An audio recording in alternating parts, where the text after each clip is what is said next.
வணக்கம் final TV viewers. நான் உங்க ஜிவி. இந்தியால ஒரு வருஷத்துக்கு சுமார் 30,43,000 நபர்கள் வந்து நாயால கடிக்கப்படுறாங்க. இந்த கேஸா ரெஜிஸ்டர் ஆகுது. அப்படி பார்த்தீங்கன்னா, ஒரு நாளைக்கு மட்டும் சுமார் 8,400 நபர்கள் நாயால கடிக்கப்படுறாங்க. இதற்கு இந்தியன் கவர்ன்மெண்ட் வந்து ஒரு சொல்யூஷனா வந்து இப்ப நெறைய லாஸ் வந்து கொண்டு வராங்க. அதாவது தெருநாய்கள வந்து அகற்றணும் அப்படின்னு சொல்லிட்டு அதை இம்ப்ளிமெண்ட் பண்ண ட்ரை பண்றாங்க. நெறைய டாக் லவர்ஸும், என்ஜிஓஸும் இதுக்கு அகைன்ஸ்டா இருக்காங்க. இல்ல அதுவும் ஒரு ஜீவராசி தான் அப்படின்ற மாரி சப்போர்ட் பண்ணாலுமே, நெறைய பொதுமக்கள் வந்து ஒரு நாய் கடிச்சா சுமார் 6,000 இருந்து 10,000 வரைக்கும் செலவாகும். இது காமன் பீப்பிளுக்கு ரொம்ப பெரிய ப்ராப்ளமா இருக்குன்னு சொல்லிட்டு இதுக்கு அகைன்ஸ்டாவும் இருக்காங்க. ஸோ பொதுமக்கள் கிட்ட அவங்க என்ன நினைக்கிறாங்கன்றத நம்ம டைரக்டா போய் தெரிஞ்சுக்க போறோம். வாங்க தெரிஞ்சுக்கலாம். சாதாரண மக்களை கடிச்சு கொதறது, அதை பிடிச்சு கொன்றுங்க சீக்கிரமா. ஆனா அதுவும் ஒரு ஜீவராசி. அதை பற்றி இல்லை, பிடிச்சு கொண்டு போய் காட்டில் விட்டுருக்கோ. அந்த லெப்பர்டு பிடிச்சு தின்றுவோம் அதை. இப்போ நாயை தெருவில் கொண்டு வர வாய் திறந்து போட்டு வரும். இவ்வளோ பெரிய நாய் ஒரு கடி கடிச்சதில் 10 கிலோ தின்றுடும் அது. நாம் பாரு, ஒரே நாளில் நைட்டில் கடிச்சதுக்கு மத்தியானம் காலையில் செத்து போயிட்டான். அது உயிருக்கு யாரா பொறுப்பு? மனுஷன் உயிர் பெருசா, நாய் உயிர் பெருசா? No no. கட்டாயமே நாயை ஒழிக்கணும். பட் நெறைய பேர் அத எதிர்க்கிறாங்க. இல்ல அது ஒரு ஜீவன் தான். அது மாரி பண்ணா என்ஜிஓ, டாக் லவர்ஸ் அந்த நாயை அவன் வீட்டுல வைக்க சொல்லு. வச்சு அதை கடிச்சு சொல்லு. அவன் கறி அறுத்து கொடுக்க சொல்லு. தெருவில் போற ரோட் கடிச்சு செத்து போயிட்டான் அவன். எத்தனையோ சின்ன சின்ன குழந்தையெல்லாம் டிவியில பாக்குற கடிச்சு கொதறது. ஜீவராசி, புண்ணாக்கு ராசி. லட்சக்கணக்கான பேர் ரோட்ல சாப்பாட்டுக்கெல்லாம் கிடக்கான். இவன் ஒரு நாளைக்கு 1000 ரூபாய்க்கு நாய்க்கு செலவு பண்றான். இதுல மகா ஏகத்தனம், தொட்டு கொழுப்பு. ஆண்டவன் கூட நாயை உனக்கு வீட்டுல வச்சு வளர்க்க சொல்லலை. ஓகேயா? கட்டாயமா பிடிச்சு நான் கட்டுறது சுட்டு போடுவேன் நான். வளர்க்குறது ஓகே தான். அது இருக்கிறவங்களுக்கும் பாதுகாப்பா இருக்கும். இப்ப நைட்டு வேலை செய்றவங்களுக்கும் கொஞ்சம் பாதுகாப்பா இருக்கும். பகல்ல செய்றவங்களுக்கும் பாதுகாப்பா இருக்கும். அவங்க அந்த நாயால எந்த பிரச்சனையும் இல்லையே. இப்ப அதோட கழிவுகள்லாம் வந்து இப்ப வீட்ல வளர்க்குற நபர்களும் சரி, இல்ல தெருநாய்களும் சரி, அதோட கழிவுகள்லாம் வந்து ரோட்ல தான் இருக்கும். இப்ப அத கிளீன் பண்ணும்போது உங்களுக்கு நெறைய பேர் என்ன சொல்றாங்கன்னா, தூய்மை பணியாளர் வந்து ரொம்ப கஷ்டமா இருக்கு அப்படின்றாங்களே. அது எப்படி கஷ்டம்லாம் கிடையாது. இப்ப குழந்தை பெத்தா அவங்க போடலையா? அது மாரி தான். நீங்க கிளீன் பண்ணும்போது அது மாரி இருந்தா உங்களுக்கு எப்படி இருக்கு? நாங்க வாரி போட்டு தான் ஆகணும். நாங்க பெருக்கினே இருக்கிறோம். கடிக்க வருது. இன்ன உடனே ஓடிருது. அதுக்கு என்ன பண்ண முடியும்? அப்ப நாய் வந்து தெருநாய்கள் இருக்கிறதுல எந்த பிரச்சனையும் உங்களுக்கு இல்ல. அது பாட்டுன்னு ஓரமா இருக்கும். ஆமா. வீட்ல வளர்க்குறீங்க. என்ன டாக் பிரதர் வளர்க்குறீங்க? நான் ஒரு 3 டாக் வளர்க்குறேன். 3 டாக் வளர்க்குறீங்க. என்னென்ன டாக்? ஹஸ்கி, ஒரு கோல்டன் ரெட்ரிவர், ஒரு lab Pomeranian cross. Talk lovers தான் ஆப்வியஸ்லி. பட் அதோட லைக் தெருநாய் வளர்க்குதுன்னா, தெருநாய் இப்படி கடிக்குது, இப்படி பண்ணுதுன்றது வந்துட்டு அதோட மோட்டிவ் என்னன்றது யாருக்குமே தெரியாதுல்ல. மேபி அது முன்ன பின்ன எங்கேயாவது எங்கேயாவது அடிபட்டிருக்கலாம்.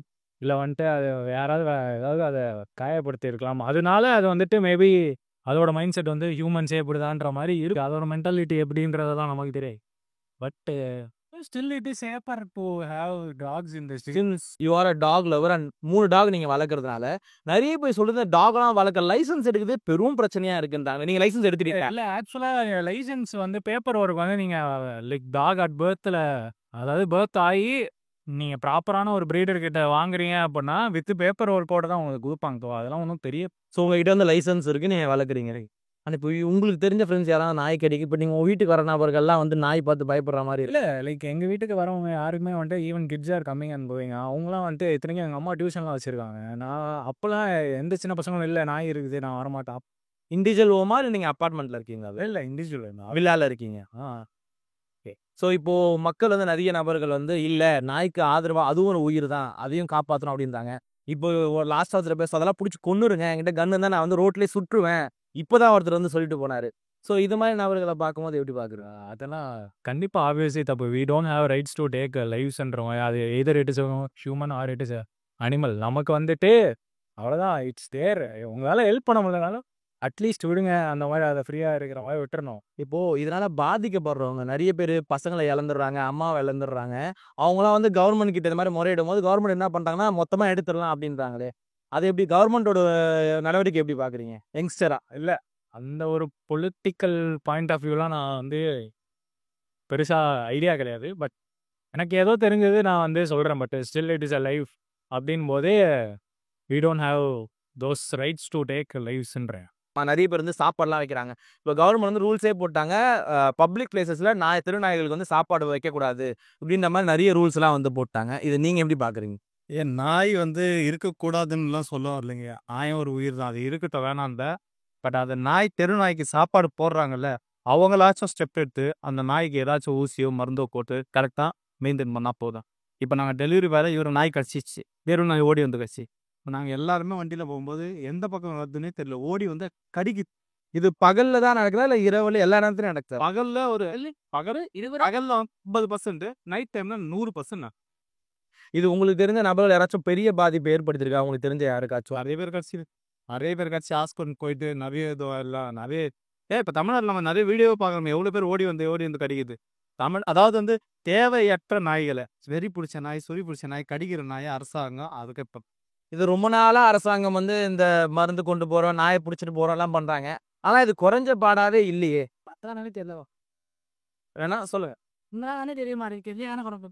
பண்றாங்கன்னே தெரியலையா? ஏன் அப்படி சொல்றீங்க? இப்போ கூட தான் கவர்மெண்ட் 20 கோடி கிட்ட பண்ணான்னு சொன்னாங்க. 20 கோடிக்கு 140 நாய்க்கு என்ன சொன்னாங்க, ஒரு நாய்க்கு வந்து 20 லட்சம் கிட்ட சொன்னாங்க. அவ்வளோமா நான் கருத்துல பண்ணுறது. இல்ல இந்த ஊழல் இருக்கு அப்படின்ற மாதிரி நாய் போகுதா? இல்லைங்க, ஊழல்னா நம்ம அரசாங்கத்து மேலேயே குறை சொல்ல முடியாதுங்க. அந்த நம்ம அரசாங்கத்தை தப்பு சொல்றது முதல்ல தப்புங்க. நம்ம கரெக்டாக இருந்தாவே எல்லாமே கரெக்டாக இருக்கும், அவ்வளோதான். சும்மா வந்து இந்த அரசாங்கம் தப்பு, அந்த அரசாங்கம் தப்பு, இந்த அரசாங்கத்து மேலே குறை சொல்றது, அந்த அரசாங்கம், இதெல்லாம் வந்து அரசாங்கத்தை குறை சொல்றது நம்மளும் பெரிய ஆள் அரசாங்கத்தில். ஏன்னா அங்கே இருக்க ப்ரெஷர்னான்னு நமக்கு தெரியாது, முதல்ல ஊழல் நடக்குதா இல்லையான்னு நமக்கு தெரியாது. தெரியாமல் நம்ம அரசாங்கத்தை பற்றி பேசி பிரயோஜனம் இல்லை. நீங்கள் கேட்ட பதில்னா, நாய் வளர்ப்பு வந்து தவறுன்னு சொல்ல வரல, அது சரியான முறையில் கரெக்டாக பராமரித்து வளர்க்கணும். ஆனா இப்ப அதுதான் பிரச்சனையே. நீங்க சொல்றதெல்லாம் கரெக்ட், மேலோட்டமா பார்க்கும்போது கரெக்ட். ஆனா அந்த மாதிரி யாரும் பண்ணாதனாலதான் இப்ப இது இவ்வளவு பெரிய பிரச்சனையாவே வந்திருக்குல்ல. அதுதான் மக்கள் பண்ணணும், மெயினாக மக்கள் பண்ணணும். இல்லை அரசாங்கம் இதுக்கு இன்னும் உறுதியாக ஸ்டெப் எடுத்து இப்ப எடுத்திருக்காங்களே, இப்ப எடுத்து தெருநாய் எல்லாமே கிட்டத்தட்ட 1 லட்சம் நாய்கள் கிட்ட வந்து அகற்றணும் அப்படின்னு போட்டுருக்காங்களே. ஆனா அதை நிறைய இப்ப சொன்ன மாதிரி தன்னாளர்கள், அதுக்கப்புறம் என்ஜிஓஸ், டாக் லவர்ஸ் எல்லாம் பண்ண விடாம தடுக்கிறாங்களே. இடம் தடுக்கிறாங்க. ஆனால் அவங்களுக்கு கடிச்சாதான் அவங்க அந்த அருமை தெரியும். இப்ப நீங்க சொல்றது வந்து இந்த என்ஜிஓஸ்க்குலாம் அவங்களுக்கு அந்த பாதிப்பு வந்தாதான். பாதிப்பு வந்தாதான் சொல்லு, அவங்களும் புரிஞ்சுக்கணும்னு சொல்லு. தயவு செஞ்சு அவங்களும் புரிஞ்சு ஸ்டெப் எடுங்க. அவங்க எல்லா நாயும், நம்ம நாய் வந்து அவங்க என்னன்றாங்கன்னா, ஒரு நாயை வந்து ஏன் இப்படி பண்ணுறீங்கன்னு கேட்குறாங்க. ஆனால் அதனால வர பாதிப்பு ஏன் வருதுன்னு அவங்க கண்டுக்க மாட்டாங்களே. ஏன் இப்ப நீங்க சொல்றீங்க நீங்க நாய்க்கு அடிபட்டு, அது உங்களுக்கு இப்போ எப்போ அது கடிச்சது? அது 4-5 months ஆச்சு. இப்போ 4-5 months ஆச்சு. நீங்க அந்த டோசேஜ் எல்லாம் கரெக்டா எடுத்துக்கிட்டீங்க? ரொம்ப அவஸ்தைப்பட்டார், நடக்கலாம் முடியாம, டேப்லெட் சாப்பிட்டோம், காலெல்லாம் வீங்கி போயிட்டு ரொம்ப அவஸ்தைப்பட்டார். இப்போ கியூர் ஆயிட்டீங்களா? கியூர் ஆயாச்சு. ஓகே. நிறைய பேருக்கு வந்து இந்த ராபிஸ் நோயின்னு சொல்லுவாங்க. அதாவது நிறைய நோய்கள் நம்ம வந்து வேக்சின்லாம் கண்டுபிடிச்சோம் கொரோனா வந்து. ஆனா அந்த ராபிஸ் நோய்க்கு இன்னைக்கு வரைக்கும் வந்து தடுப்பூசிலாம் கிடையாது. தடுப்பூசி கிடையாது. ஒரு ஸ்டேஜ் வந்து வந்துருச்சுன்னா நீங்க கண்டிப்பா டாக்டர் உங்களை ட்ரீட்மெண்ட் கூட பார்க்க மாட்டாங்க, இறப்பு வந்து கன்ஃபார்ம் அப்படின்னு சொல்லுவாங்க. ஸோ இப்போ அது மாதிரி ஒரு ஸ்டேஜ் உங்களுக்கு அந்த பயம்லாம் வந்துச்சா? அந்த பயம் வரல. நான் இமிடியேட்டா வந்து டாக்டர் கிட்ட போனதுனால எனக்கு அந்த பயம் வரல. ஆனா நிறைய பேர் வந்து நாய்க்கடி வாங்கி அந்த 1 வாரம் கழிச்சு போய் டாக்டர் பாக்குறவங்க நாய் அந்த தெருவில் ஒரு அடிக்க போனா எல்லாரும் சப்போர்ட்டுக்கு வர்றாங்க. இந்த மாதிரி பண்ணா எங்க நாய் ஒழிக்க? அவங்க எதுவுமே பண்ணல. எல்லாம் எதுக்கு நாய் அடிக்கிறேன்னு கேட்கணும். அது என்ன கடிக்குதுப்பான்னு சொன்னா கூட கண்டுக்கிறது போன்றாங்க எல்லாருமா சேர்ந்து. இப்போ உங்களுக்கு அந்த நாய்க்கடியால எவ்வளவு செலவு ஏற்படுச்சு, எவ்வளவு நட்டம்? இப்போ தினமும் 4000 ரூபாய் கிட்ட எனக்கு செலவாயிருச்சு. ஊசி வாரத்துக்கு எனக்கு ஒரு ஊசி போடணும். ஓகே, மொத்தமா 4000 ரூபாய் செலவாச்சு. அதனால உங்களுக்கு எவ்வளவு அந்த நஷ்டம்? லீவ் எல்லாம் போட்டிருப்பீங்களா? உங்களால சொன்னா நடக்க முடியல அப்படின்னா சொன்னா? ஆமா, லீவ் 2 நாள் லீவ் போட்டிருந்தேன். அதுக்கப்புறம் பெர்மிஷன் போட்டு போயிட்டு எல்லாமே பண்ற வேண்டிய மாதிரியா இருக்கு. ஸோ நான் ஏற்கனவே சொன்னது, இப்போ மனுஷங்களுக்கு எப்படி வந்து மெடிக்கல் கேம்ப் வைக்கிறாங்களோ அதே மாதிரி வெட்டினரி டாக்டர்ஸ் வெட்டினரி கேம்ப் வச்சாங்கன்னா இது கொஞ்சம் ஒரு தீர்வு இருக்கும். அது நாய்ங்க கடிக்கிறது கொஞ்சம் குறையும். நாங்கெல்லாம் அப்பார்ட்மெண்ட் சைடு தான் இருக்கோம். இன்னும் எங்கள் ஸ்ட்ரீட்லேயும் நாய் இருக்குது. ஆனால் யாரையும் அவ்வளோவா தொந்தரவு பண்ணுறது கிடையாது. நான் இந்த ஊர் கிடையாது, ஆக்சுவலாக திருச்சி. நான் ஓகே. அங்கே எப்படி சார் திருச்சியில்? திருச்சியிலையும் நிறையா இருக்குது, எல்லா இடத்துலையும் இருக்குது. பட் அந்த அளவுக்கு பெருசாக எங்கள் சைடில் உள்ளவெல்லாம் தொந்தரவு பண்ணல. ராத்திரியில் டிஸ்டர்பன்ஸ் இருக்குது, அந்த ஒரு ஃபேக்டர் வேணால் சொல்லலாம். அதை கொல்லலாம் கூடாது, ஏன்னா அதுவும் அது இன்னுமே அது ரீப்ரொடக்ஷன் ஆகாமல் பார்த்துக்கணும். அது ஃபெரோஷியஸ் டாக்ஸ் எல்லாம் வளர்க்குறாங்க சில பேர். இங்கேயே சென்னையிலேயே 2 பேர் அந்த ராட் வீலர் மாதிரி நாயெல்லாம் ஹைலி டேஞ்சரஸ் டாக்ஸ். அதெல்லாம் வந்து உல்ஃப் டைப் டாக் இல்லைங்களா? அதனால் அந்த மாதிரி நாயெல்லாம் வளர்க்குறதுக்கு எப்படி பர்மிஷன் கொடுக்குறாங்க? அதுவே இருக்கிறப்ப தெருவில் வந்து ஏதோ வந்துருச்சு, அதை தடுக்கணும் ஒன்றுமே. அதுதான் என்னோட கருத்து. இப்போ மும்பை சைடில் வந்தீங்கன்னு வச்சுங்க, கபூதர் கானான்னு சொல்லுவான். அது ஏன் கபூதர் கானான்னா, புறாக்கு சாப்பாடு போடுற இடம்.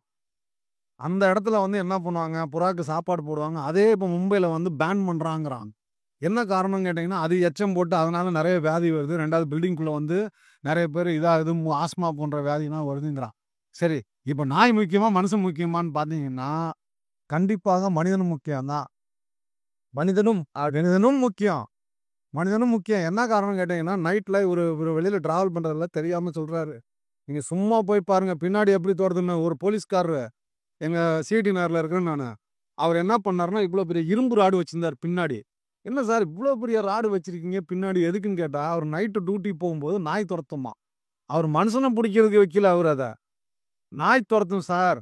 அதுவும் லென்த் பார்த்தீங்கன்னா, பைக்ல சைடுல இதுக்குன்னே ஒரு செட்டப் பண்ணி அந்த சைடுல சொருகி வச்சிருக்காரு. இவ்வளோ லென்த் இருக்குது. சாப்பாடு போடுறதுங்கிறது ஒரு ஈஸியான ஒரு வேலை சார் அது. வீட்ல இருக்க மிச்சத்த கொண்டு வந்து அவங்க சமைச்சா கொண்டு வந்து போடுறாங்க. வீட்ல வளர்க்குற நாய்னா, அவன் என்ன பண்றான்? மாசம் மாசம் அதுக்கு ஒரு செலவு பண்றான். அதுக்கு வந்து பெடிகிரி, அந்த கிரி, இந்த கிரின்னு வாங்கி போடுறான். இவன் என்ன பண்றான்? வீட்ல இருக்கிற மிச்சத்த கொண்டு வந்து போடுறான். முன்னாடி பிச்சைக்காரன் வந்துட்டு இருந்தான். இப்ப பிச்சைக்காரன் கிடையாது இப்ப. அப்ப இவனால திங்க முடியல. ஃப்ரிட்ஜ்ல வச்சு முடிஞ்ச அளவுக்கு திங்கிறான் அவன்.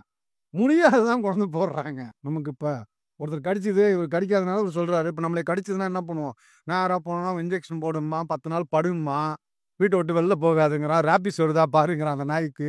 இது இதெல்லாம் பாசிபிளா? ஒரு தொகை பார்க்கும்போது நாய்கள் வந்து ரொம்ப பாவம். அத மொத்தமா எடுத்துடக்கூடாதுன்னு ஒரு மனசு இருக்கு. இன்னொன்னு சொல்றேன் கேளுங்க. எங்க பில்டிங்ல ஒரு நாய் என்ன பண்ணுச்சுன்னு கேட்டீங்கன்னா, குட்டி போட்டுச்சு.